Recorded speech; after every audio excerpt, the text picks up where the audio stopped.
My son said, "Mom, move in with us. We are family." I sold my house and moved in. But that very night, I heard, "As soon as we get her money from the house sale, we'll throw her out." I pretended I didn't hear. And, good day, dear listeners. It's Louisa again. I'm glad you're here with me. Please like this video and listen to my story till the end, and let me know which city you're listening from. That way, I can see how far my story has traveled. I had a good life. I want to be clear about that, because what came after might make you think I was a lonely old woman with nowhere to go and no one to turn to. That wasn't true.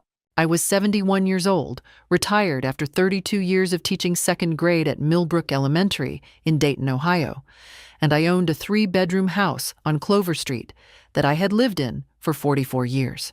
I knew every creak in the floorboards, every draft that crept under the back door in January, every place in the garden where the tulips came up thicker than anywhere else. My husband Gerald had died 6 years earlier, and yes, the house was quieter without him. But it was mine. It was completely, legally, undeniably mine. I had 2 children. My daughter Carol lived in Portland with her husband and 3 kids. We talked every Sunday.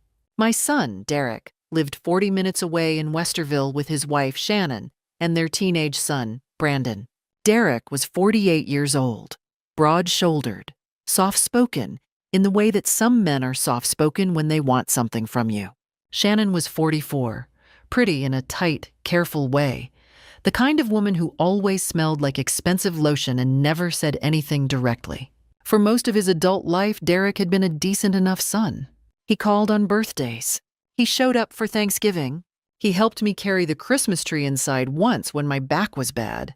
Nothing exceptional, but nothing alarming either. I thought I knew him. Isn't that the thing we always say afterward? I thought I knew him. The pressure started slowly, the way these things always do.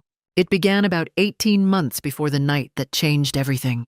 Derek started mentioning, casually, almost as an afterthought, that the house was too big for me. "Mom, you've got 3 bedrooms and it's just you," he said one Sunday afternoon, standing in my kitchen while I made coffee. "That's a lot of house to heat." I said I didn't mind the heating bill. He let it go, but he came back to it. He always came back to it. By Christmas of that year, the comments had shifted. Now it was about safety.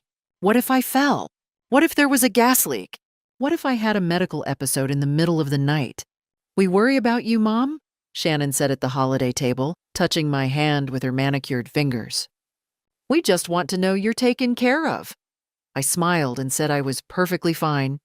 But I noticed something that evening. The way Derek and Shannon exchanged a glance when they thought I wasn't looking. Quick! Practiced. Private. By spring, they had a proposal. "Move in with us," Derek said. We were sitting in my living room, and he was leaning forward with his elbows on his knees, his voice warm with something that I mistook for love. "Sell the house. Come live with us. We've got the space. Brandon's practically never home anymore. You'd have your own room. You'd be part of the family. Mom, we're family." I want you to understand what those words did to me. I had been alone in that house for 6 years. I had gotten used to it, even made peace with it. But the loneliness was there. It lived in the chair where Gerald used to read. It lived in the silence after dinner. When Derek said we're family, something in me that had been very carefully held together began to loosen. I asked for time to think. They gave it to me, a whole week. And every day of that week, Derek called. Not pushy, just present. "Just wanted to check in, Mom. No pressure. Just thinking of you." No pressure. And Shannon sent me a photo of the guest room with new curtains she said she'd already bought. Already bought, before I had even said yes. I sold the house in August. The closing was on a Tuesday. I cleared $214,000 after fees. The real estate agent, a cheerful woman named Tricia, shook my hand and said, "You should be very proud. That house held its value beautifully." I was proud. I was also terrified in a way I couldn't name. I told myself it was just change. Everyone fears change. I moved into Derek and Shannon's house on a Saturday. They helped me carry boxes. Derek ordered pizza. Shannon had put a small vase of flowers on my dresser. It all looked like a beginning. That night, I couldn't sleep. My room was at the end of the hallway, and the walls were thinner than I'd realized. At 11:30, I heard Derek and Shannon talking in their bedroom. I wasn't trying to listen. I want to be absolutely clear about that. I was lying in the dark, staring at an unfamiliar ceiling, missing my tulips, when their voices came through the wall. Not every word, but enough. Shannon's voice first, low, satisfied, almost amused. Once we have her money from the house, we move her out. Simple as that. A pause. Then Derek, quieter but unmistakable. Give it a month, maybe two. Then we tell her it's not working out. I lay completely still. I did not move. I did not make a sound. I breathed slowly and evenly, the way I used to breathe during fire drills when I needed 37-year-olds to stay calm. My heart was slamming against my ribs, but my body was absolutely motionless. I had made the worst mistake of my life, and they had no idea I knew it yet. That was the only advantage I had, and I intended to keep it. Morning came the way mornings do after sleepless nights, gray and indifferent, the light too flat, sounds too sharp. I heard Shannon moving around the kitchen downstairs, the coffee maker sputtering, the refrigerator opening and closing. Normal sounds. Domestic sounds. The sounds of a house where nothing was wrong. I lay in bed for 23 minutes before I got up. I know the exact time because I watched the clock on my phone, counting the minutes, making myself breathe.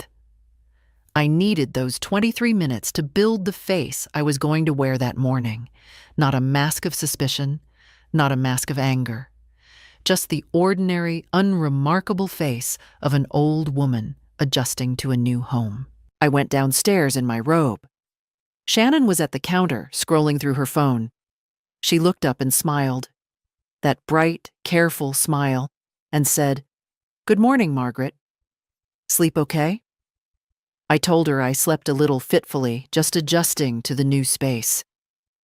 She nodded sympathetically and poured me coffee without being asked. I thanked her and sat at the kitchen table and looked out the window at their backyard, which was trim and impersonal, like a yard in a magazine, and I thought, $214,000. That was the number I kept returning to. Not as an abstraction, not as a regret, but as a concrete, legal, documented fact. That money had come from the sale of my house. It had been deposited into my personal checking account at First National Bank of Ohio on August 14th. It was mine. Whatever Derek and Shannon were planning, they could not take money from my bank account without my knowledge and consent. That was not how any of this worked. So what, exactly, was their plan? I drank my coffee slowly and thought it through. The most obvious scenario: they were waiting for me to offer the money voluntarily, perhaps as rent, perhaps as a contribution to household expenses, perhaps, more cunningly, as a gift or a stake in some investment Derek would propose. Shannon had mentioned, twice over the summer, that Derek was looking at buying a rental property. Just mentioned it, the way you mention the weather. Casually. Twice. The second scenario: they would manufacture a situation in which I felt indebted enough to hand over a significant sum. Create dependence. Create gratitude. Create the feeling that I owed them something for taking me in. And then, once the money moved, in whatever form, under whatever pretense, they would tell me it wasn't working out. It's just not the right fit, Mom. Maybe an apartment would suit you better. We know a lovely senior community in Grove City. I sat at that kitchen table and understood, with cold and absolute clarity, that I was being managed. That I had been managed for 18 months. And that the woman who had spent 32 years keeping order in a classroom full of small children was not going to sit quietly while her own son arranged her disposal. But I had to be smart, smarter than I had been. What were my assets? The $214,000 still entirely intact in my account. My health, which was good. I took medication for blood pressure and wore reading glasses, but I was sharp and mobile. My daughter Carol, who didn't know any of this yet. My former colleague and closest friend Ruth Haynes, who had retired from teaching the same year I did, and who had more practical common sense than anyone I had ever known. And, this was critical, the fact that Derek and Shannon believed I had heard nothing.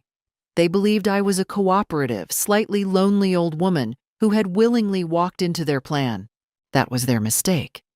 And I was going to let them keep making it for a little while longer.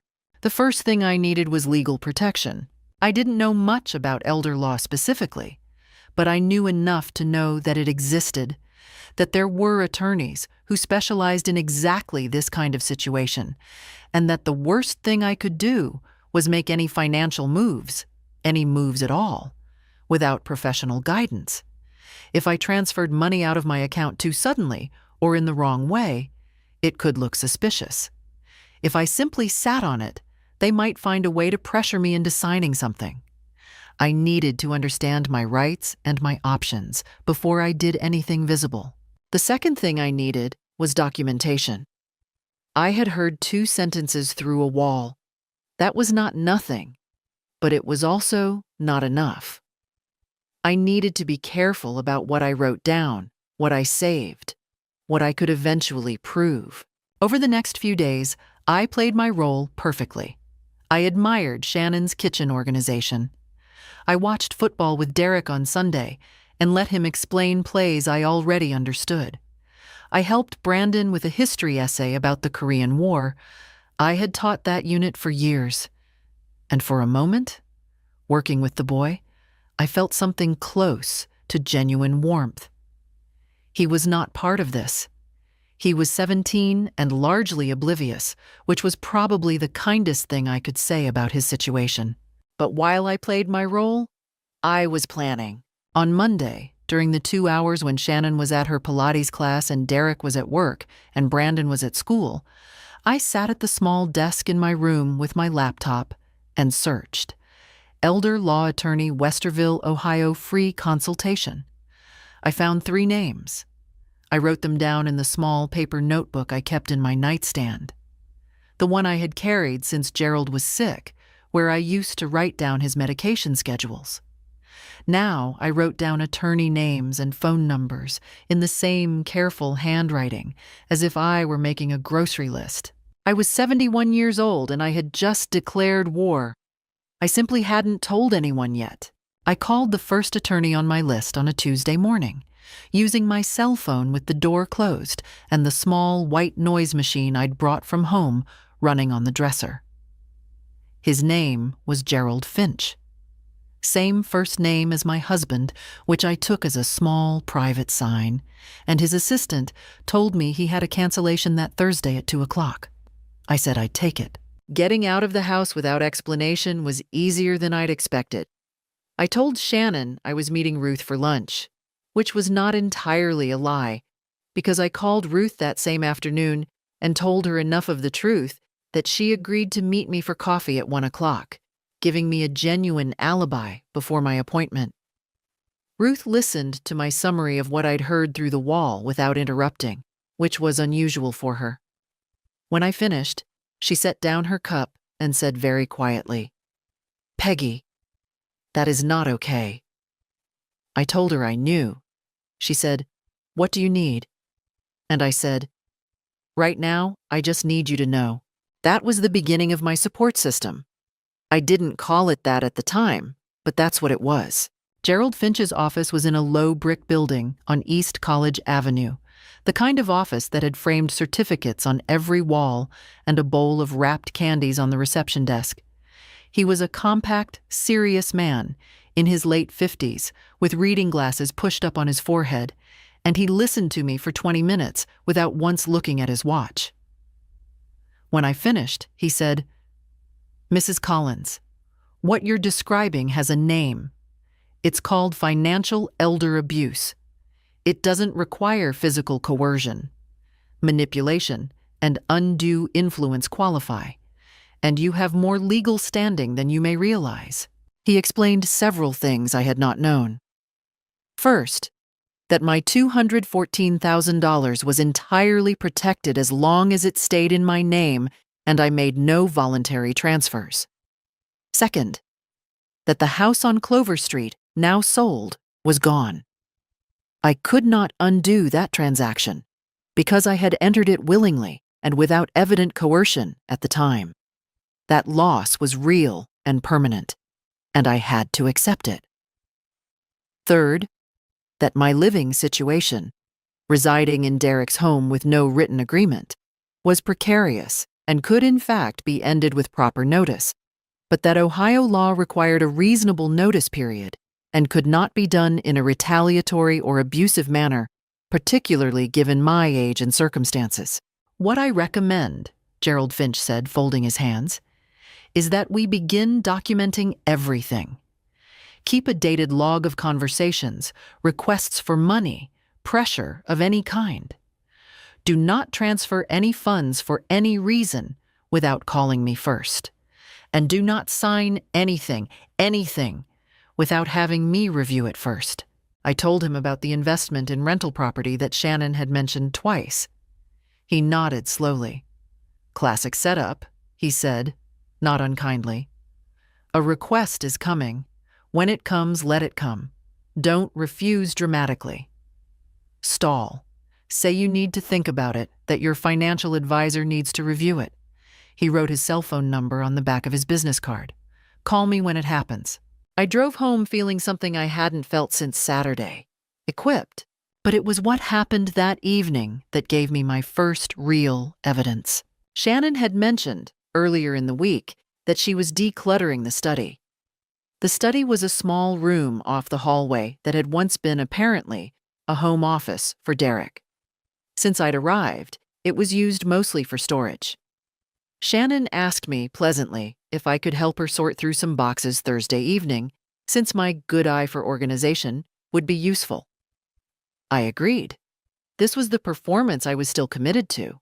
We worked for about an hour, pulling things from shelves and sorting them into keep, donate, and trash piles. Shannon was chatty and almost friendly in a way that felt rehearsed, and at some point she stepped out to answer a phone call, leaving me alone in the room. I was folding the flaps of a cardboard box when I saw it. On the corner of the desk, half buried under a legal pad, was a piece of paper. I don't fully know what made me look at it. Instinct, maybe. Or the particular alertness that comes from already knowing something is wrong. I pulled it free and read it. It was a draft document, handwritten at the top. Gift letter, to be formalized. Below that, in Shannon's neat, rounded cursive, I, Margaret Ann Collins, hereby gift the sum of $180,000 to Derek James Collins, to be used for the purchase of investment property at address to be confirmed. The rest was partially drafted, partially blank. My full legal name, my bank, an amount, a gift, not a loan. A gift which under tax law would have required no repayment and would have been nearly impossible to reclaim. My hands did not shake. That surprised me. I had expected them to shake. Instead, I felt something click into place behind my eyes, cool and final, like a deadbolt sliding home. I set the paper back exactly where I had found it, at the same angle, with the legal pad covering the same portion. I folded my cardboard box. When Shannon came back in, I smiled and said, "I think this pile is ready for donation." She said, "You're such a help, Margaret." I said, "Of course, honey." I went to bed at 9:30, lay in the dark, and typed a detailed description of what I had seen into a notes file on my phone, including the exact wording I could remember, the date, the time, and the location. Then I texted Gerald Finch. I found something. Can we speak tomorrow morning? His reply came 3 minutes later. Yes, call me at 8. There was no going back now, nor did I want to. Gerald Finch listened to my description of the gift letter draft for 4 minutes without interrupting. Then he said, Peggy, that document changes everything. That's evidence of premeditation. They weren't waiting to see how you settled in. They had paperwork partially drafted before you'd been in the house a week. He told me what he needed me to do, and I listened carefully, sitting on the edge of my bed with my door locked for the first time since I'd moved in. The plan had 2 phases. Phase 1, protection of assets. That same morning, I drove to First National Bank's branch in Westerville and met with a personal banker named Marcus Webb, a calm young man who helped me, on Gerald's advice, restructure my account. The $214,000 was moved into a new account with enhanced security features. No online transfers possible without a phone confirmation to my cell number.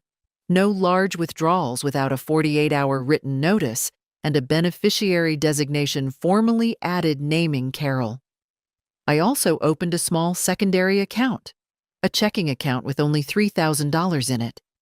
And this account's number I wrote down and left visible in my room. Not as bait, exactly. More as a decoy. If they went looking for my account information, they would find that number first. Phase 2. Begin building a paper trail with intention. That evening, Derek came home from work and asked over dinner if I'd had a chance to think about the investment idea. He phrased it exactly that way, the investment idea, as if we'd had a previous conversation about it that had been warmly mutual. We had not. I said, pleasantly, that I had been thinking about it and that it sounded interesting, but that my daughter Carol's husband had a background in real estate investment, and I'd feel better having him look at the details before I committed to anything. I watched Derek's face. Something moved behind his eyes. Quick, controlled, gone. Of course, he said. No rush. Shannon said nothing, but she stopped eating for a moment. Just a moment. 3 days later, the document appeared. Derek brought it to me after dinner, printed and paper-clipped, a 4-page document that was now a formal family investment agreement. Shannon sat beside him. They sat across from me at the kitchen table like a panel, and Derek explained it in his careful, soft-spoken way. I would contribute $180,000 as a gift toward the purchase of a rental property that would be held in Derek's name, with a verbal understanding, not written, I noticed, not written, that I would receive a monthly living stipend from the rental income. No legal protections for me, no documentation of the arrangement I was supposedly receiving in return, just my $180,000 out the door. I picked up the document and looked at it. I turned the pages slowly, as if reading. I said, I'd like to have my attorney look at this before I sign anything. I said it quietly, not aggressively, matter-of-factly. The room changed, Derek said. Your attorney? Mom, this is a family matter. You don't need an attorney for a family matter. His voice was still soft, but something underneath it had hardened. Shannon leaned forward. Margaret, we've been supporting you. We opened our home to you. A little trust seems reasonable, don't you think? I looked at her. I said, I trust you both very much. That's exactly why I'm sure you won't mind having everything reviewed properly. What followed was the first open display of what lived beneath their careful surface. Derek said, and his voice was no longer soft, that if I was going to bring lawyers into this family situation, then maybe the current arrangement wasn't going to work. He said the house had limited space. He said Brandon needed the room eventually. He said there were lovely independent living communities that were better suited to my needs, Shannon added, with a smile that didn't reach her eyes. And of course, Margaret, with no property of your own anymore, a community like that would require a financial commitment. It's not cheap. You'd want to be careful about how you spend your savings. There it was. undisguised. The threat wrapped in concern, the warning dressed as advice. I set the document down on the table. I folded my hands on top of it. I said, "I appreciate your concern for my housing situation. I'll have my attorney's review completed within the week." Derek stood up. He said, with controlled fury just barely audible underneath the words, "Don't make this into something it isn't, Mom." I looked up at him. This man I had raised, this boy I had carried to emergency rooms and packed lunches for and sat beside at his father's funeral. And I said, "I'm not making it into anything at all. Good night." I went upstairs. I locked my door. I sat on the edge of my bed and allowed myself, for exactly 5 minutes, to feel how badly my hands were shaking. 5 minutes. Then I texted Gerald Finch. "The demand has been made. I have the document. They've implied housing threats. Recording the date and full summary now." He replied, "Perfect. Do not engage further without me. You did everything right." The next morning I called Carol. She went quiet in the way that people go quiet when they are trying to decide whether to scream. Then she said, "Mom, I'm coming." I told her not yet. I needed her to wait, to be available, to be my witness when the time came. She agreed reluctantly, with the tight-voiced control of a woman who was also trying not to cry. That weekend, I drove to Ruth's house and sat in her sunroom and ate her lemon pound cake and didn't talk about Derek and Shannon for 3 hours. We talked about our years at Millbrook, about the children we'd taught who were now adults with children of their own, about a trip Ruth was planning to see her grandchildren in Vermont. I needed those 3 hours. I needed to remember that I was a person with a history and a future, not just a problem to be solved. I returned to Derek's house Sunday evening feeling steadier than I had since August. What they didn't know, what they couldn't know, was that every day that passed without a signed document was a day working in my favor. They changed tactics. I had expected they might. The weekend after the confrontation at the kitchen table, Derek and Shannon became abruptly, extraordinarily pleasant. Shannon made my favorite breakfast, Eggs Benedict, which I had mentioned once, in passing, back in September.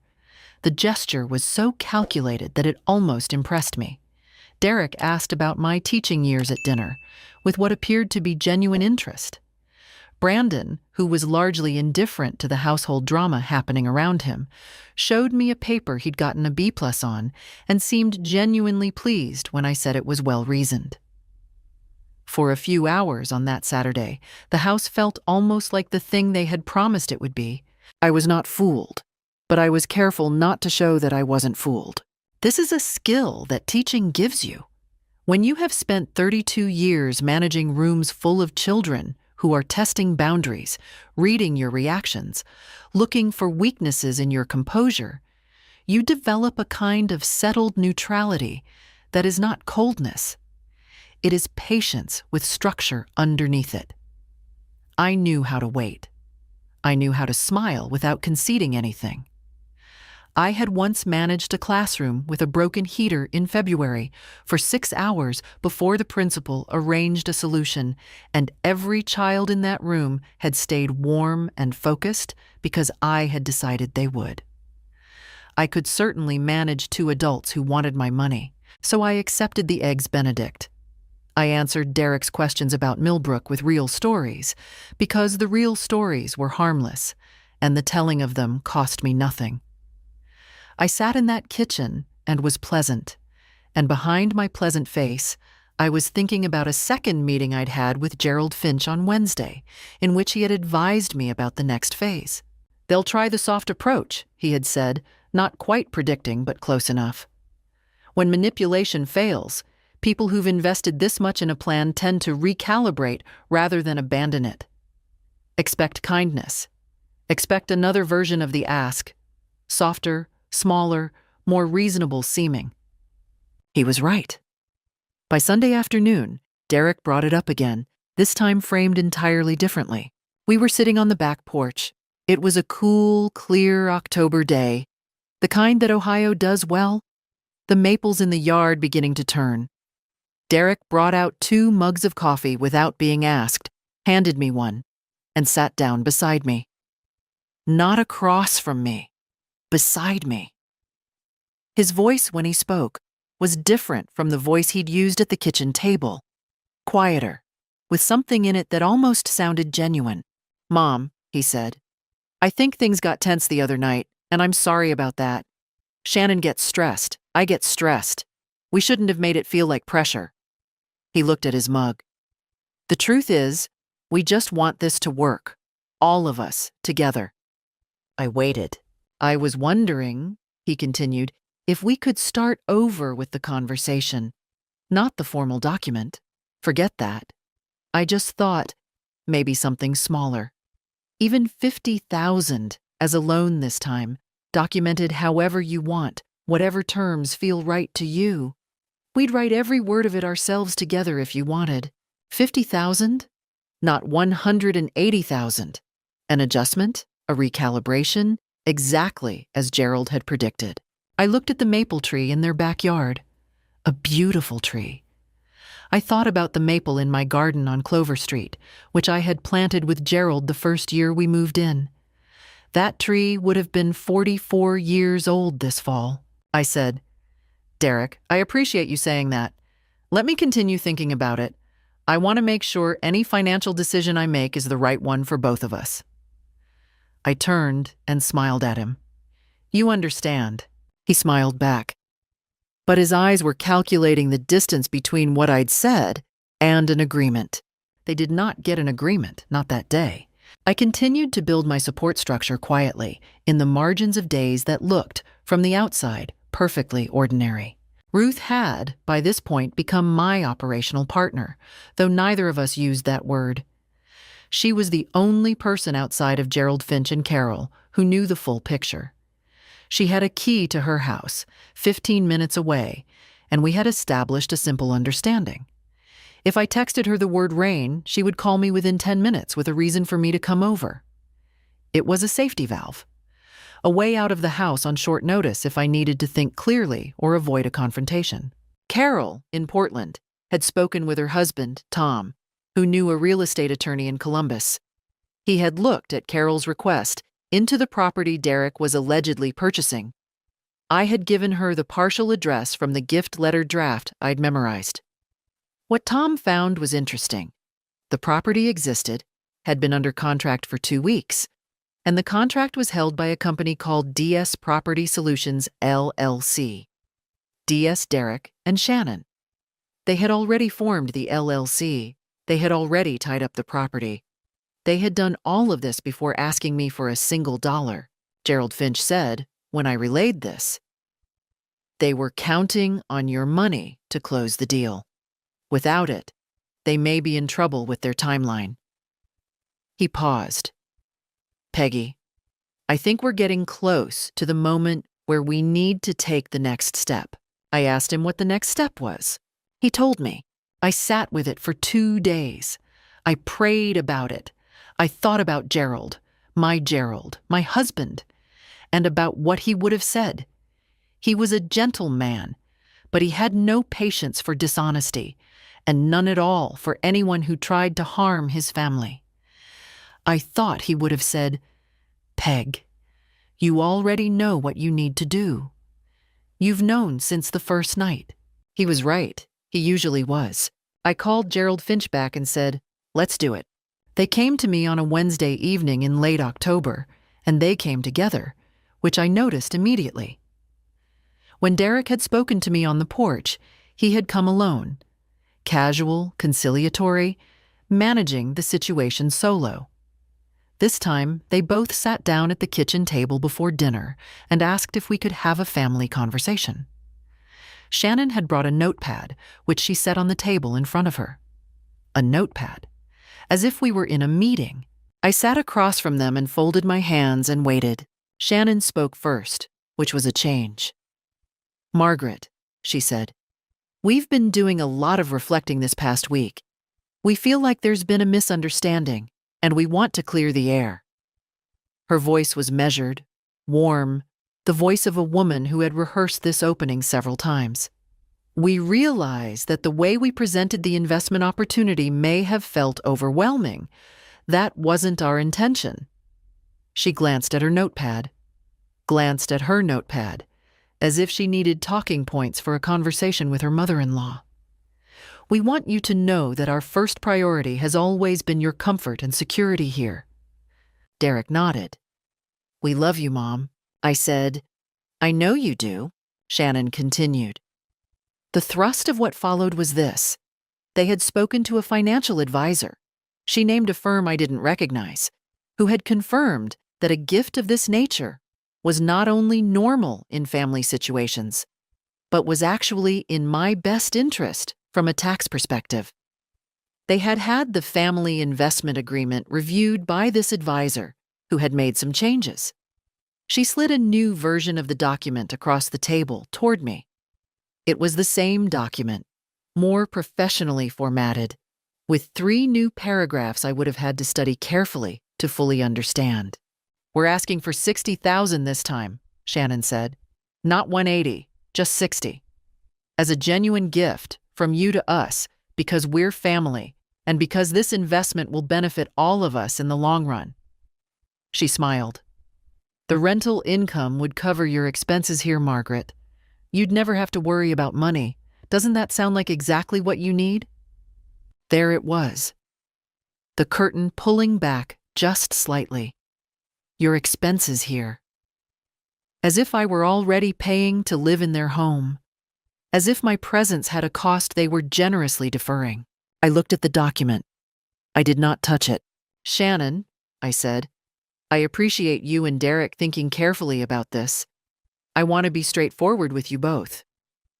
I paused, just long enough to let the word straightforward settle in the room. I'm not in a position to make a gift of $60,000, or any amount, at this time. My financial situation requires that I keep my assets liquid and under my sole management, per the advice of my attorney. I looked at Derek. I mean no disrespect. It's simply where I am. The silence that followed was the loudest silence I have ever sat in. Shannon set her pen down very precisely. Derek looked at the table for a moment before looking back up at me. When he spoke, the soft-spoken quality was entirely gone. Your attorney, he said flatly. You've been talking to an attorney about family finances. About my finances, I said. Yes. Shannon's composure, so carefully assembled, developed a crack. Margaret, do you understand what you're implying by bringing legal counsel into this? Do you understand how that looks? Do you understand what it says about how you view this family? I view this family very clearly, I said. Derek leaned forward. We have invested in you being here. We rearranged our lives. If you're going to treat this like some kind of adversarial situation, then maybe you need to think about what that means for your living situation going forward. His voice had dropped to something lower, more deliberate. You don't have a house anymore, Mom. Let's be honest about that. And there was the threat again, bare-faced this time, without the wrapping of concern. I looked at my son. The son I had taken to his first day of kindergarten, holding his hand because he was afraid of the doors, the big double doors of the school, and hadn't wanted to let go. The son I had stayed up with through strep throat and a broken wrist and one very bad sophomore year in high school, when the world had felt too large for him. I looked at this man, and I felt grief, real and sharp, for about 4 seconds. And then I felt something harden in its place. Thank you for the conversation, I said. I stood up from the table. I'll be in my room. I heard Shannon's voice behind me, bright with manufactured reasonableness. Margaret, we're not trying to upset you. We're just trying to be honest. I was already in the hallway. Upstairs, with the door locked and the white noise machine on, I sat on the edge of my bed and noticed that my heart was going fast. Not from panic, but from something more like the feeling before a race begins. Fear, yes, but the kind of fear that moves you forward rather than stopping you cold. I had a decision to make, and I had already made it. But knowing that what was coming was real, that it would happen, and would hurt, and would be permanent, made the fear more present than I had allowed it to be before. I picked up my phone. I texted Gerald Finch. Wednesday evening. Direct housing threat made again. Both present. Declined document.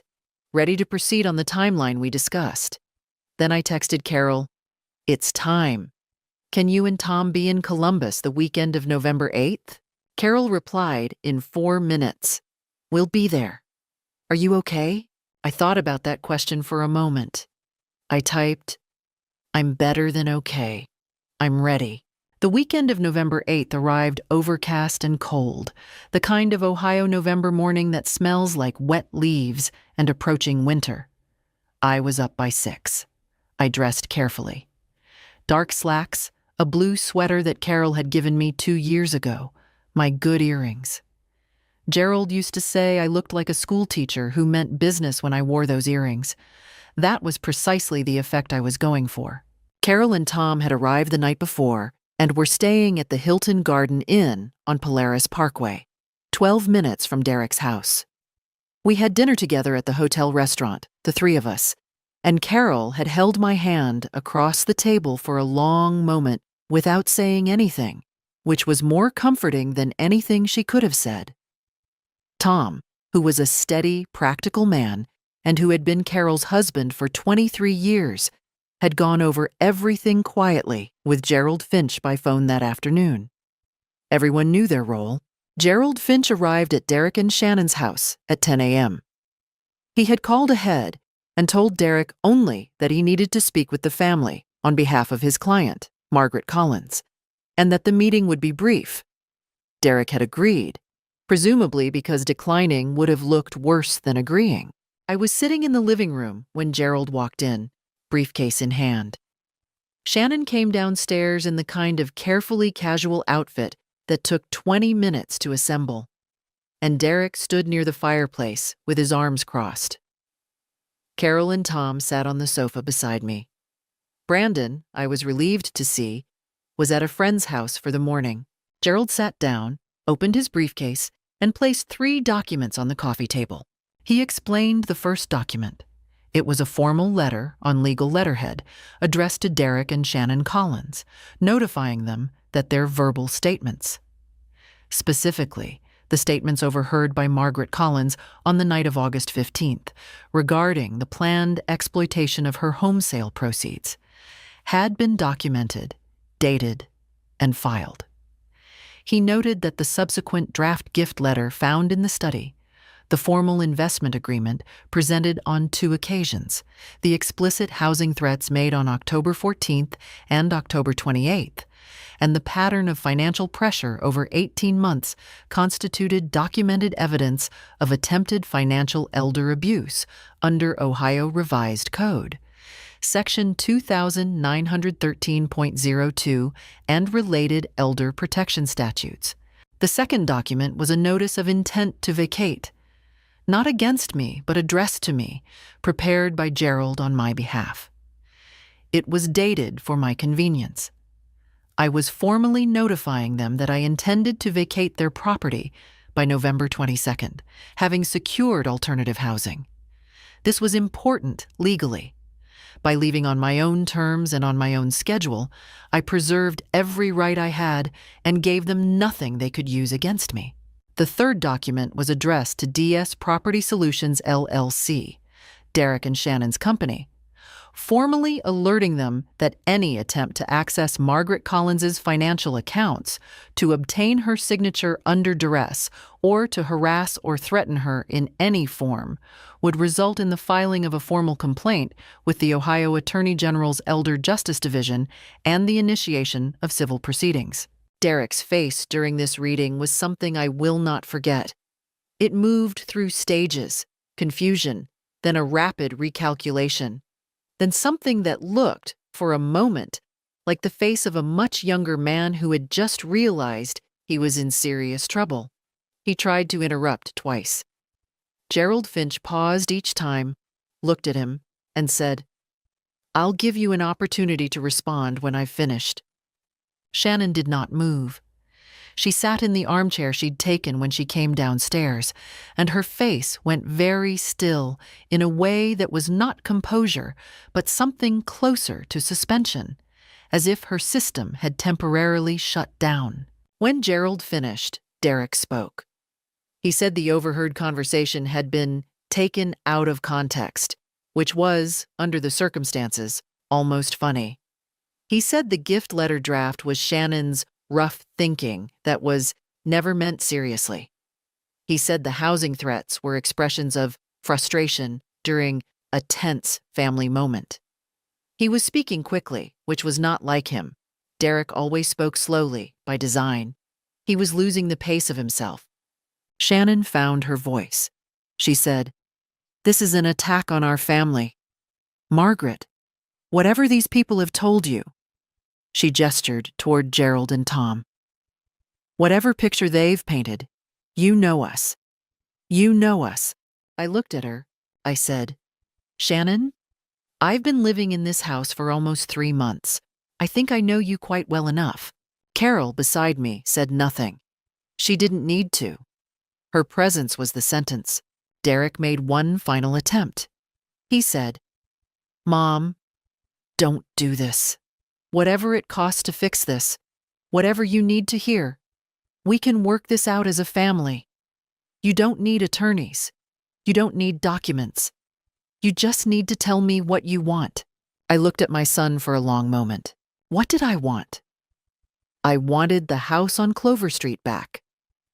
I wanted the 44 years of tulips in the garden. I wanted to have never sat at their kitchen table in October and said, of course, honey, while my heart was hammering in my chest. I wanted the son I thought I had, the one who put his hand in mine in front of the school's double doors, to have been the one sitting across from me. But you do not always get what you want. You get what is real, and you decide what to do with it. I said, "I want exactly what the documents say, Derek. Nothing more." He had no answer for that. Gerald Finch closed his briefcase and stood. "We'll see ourselves out," he said pleasantly. "Mrs. Collins, I believe you have some packing to do." I stood, and Carol stood with me, and we walked out of that living room, and Derek said nothing at all. I moved out on November 19th, 3 days ahead of my stated date, because Carol and Tom had driven back from Portland and were helping me, and because there was no reason to spend 3 extra days in a house where the atmosphere had become the kind of cold that has nothing to do with temperature. In the 2 weeks between the meeting and my departure, Derek and Shannon said almost nothing to me. Shannon went quiet in the particular way of people who are regrouping, not defeated yet, still calculating.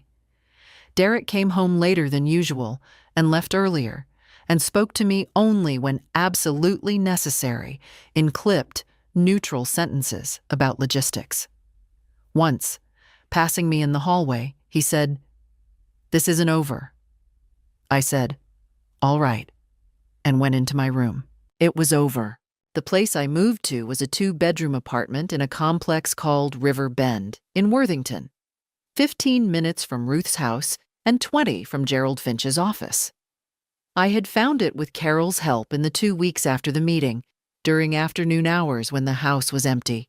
It was on the 2nd floor, had large windows facing east, good morning light, and a small balcony, where I intended to put container plants in the spring. The rent was $1,450 a month, which I could afford comfortably on my pension, Social Security, and the interest on my account. I had budgeted carefully with Gerald's guidance. I would be fine. More than fine.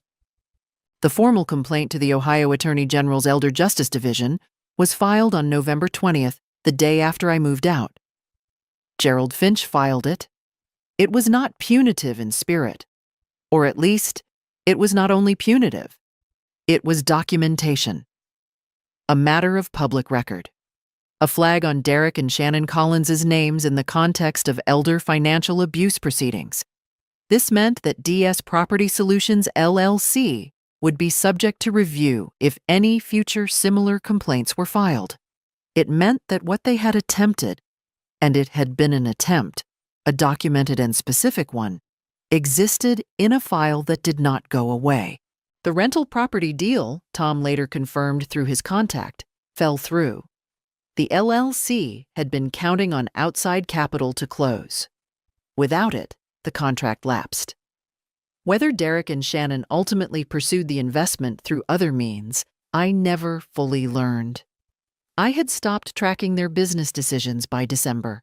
What I did learn, through Carol, who was still in occasional contact with Derek, because she was a more forgiving person than the situation perhaps warranted, was that Derek and Shannon's response to the Attorney General's complaint was to deny everything, to claim I had been confused and manipulated by outside parties, and to express in their formal response the view that I had, unfortunately, fallen under the influence of individuals who did not have my best interests at heart.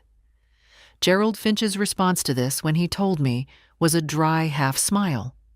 I found it equally satisfying. No criminal charges were ultimately filed. Gerald had been clear about the probability of that from the beginning. Financial elder abuse cases, particularly those that stop short of completed theft, are difficult to prosecute, and I had not ultimately lost any money. What the complaint accomplished was what it was designed to accomplish: documentation, deterrence, and a permanent record. But the personal victory, the one that mattered most to me, was simpler than any legal outcome. On December 3rd, I received a certified letter from an attorney representing Derek Collins. It was, in essence, a cease and desist, a demand that I retract my statements to the Attorney General's office and acknowledge that I had mischaracterized family communications.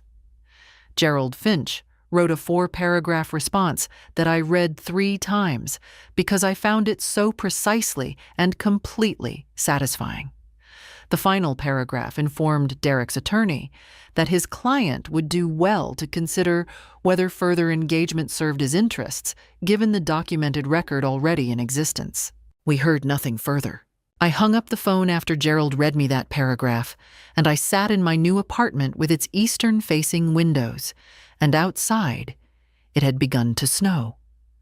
The first real snow of the season. Big, slow flakes that caught in the light from the parking lot. I made myself a cup of tea. I sat at my kitchen table, which was my table, in my apartment, under my lease, containing my belongings. Everything still mine. Still completely and legally and undeniably mine. I thought about Gerald, my husband, and about something he used to say when things worked out right after a long, difficult effort. He used to say, "Sometimes you have to let things get to their worst before they can become what they were always meant to be." I think that's right. I think that's exactly right. By February, my apartment felt like home. That's not a small thing at 71, in a new place you've moved into under difficult circumstances. Home has to be built from the inside, piece by piece. The familiar kettle on the stove, the photographs arranged on the bookshelf in the order you've always kept them, the tulip bulbs planted in the 2 large containers on the balcony because the plant store on High Street carried them in October and you bought them on impulse. By the time March came, the bulbs were sending up their first green shoots, and every morning I stood on my balcony with my coffee and watched them. Ruth came for dinner twice a month, alternating between my place and hers. She brought wine, I cooked. We sat at the table for 2 hours and talked about everything and nothing, the way you can only do with a person who has known you for a very long time. Carol called every Sunday, as she always had, but the calls were longer now, and Tom often got on the line too. Their youngest, Emma, had started asking for me by name. "Is that Grandma Peggy?" And this small thing was, I found, disproportionately moving. I had joined a book club at the Worthington Public Library, 9 women and one mild-mannered retired dentist named Howard, who said very little but always had the most precise observations. In March, we read The Remains of the Day, which prompted a conversation about regret and self-deception that was the best conversation I'd had in years. In April, I enrolled in a watercolor class at the Columbus Museum of Art.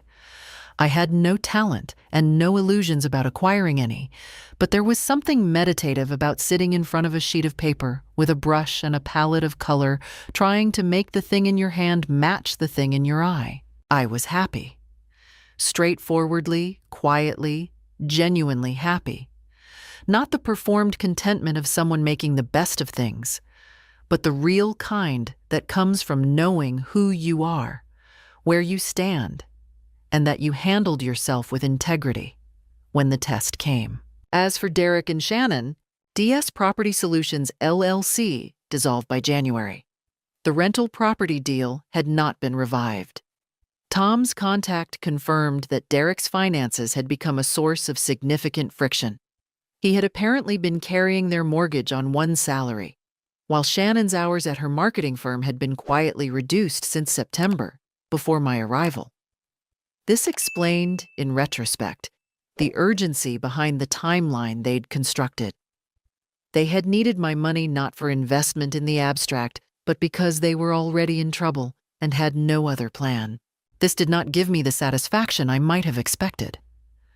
What I felt was something more like tired, distant grief. Not for myself, but for the situation's smallness. They had not been villains in any grand sense. They had been frightened people who chose to manage their fear by exploiting someone they had calculated would not resist. They had calculated wrong. I heard from Derek once more, in May. A handwritten letter, 6 paragraphs. He said he was sorry. He said some of what they had done was wrong. Not all of it, he was careful to note, but some. He said he had been under pressure, and that it was not an excuse, but an explanation. I read it twice. Then I put it in the drawer of my nightstand. I didn't write back. Not because I couldn't find the words, but because sometimes silence is the answer. And it says everything the words would, and more. I was 71 years old. My tulips were blooming on the balcony, and I had handled myself well. That was enough. What did I learn? That loneliness makes us believe what we want to believe. That love without paperwork is just a feeling, and feelings can be reinterpreted. That asking for legal help isn't betrayal. It's self-respect. Being old doesn't make you a target, unless you decide to stay silent. I was 71 and I won, not because I was extraordinary, because I paid attention. So tell me, what would you have done? If this story stayed with you, leave a comment. Share it with someone who needs it. Thank you for listening.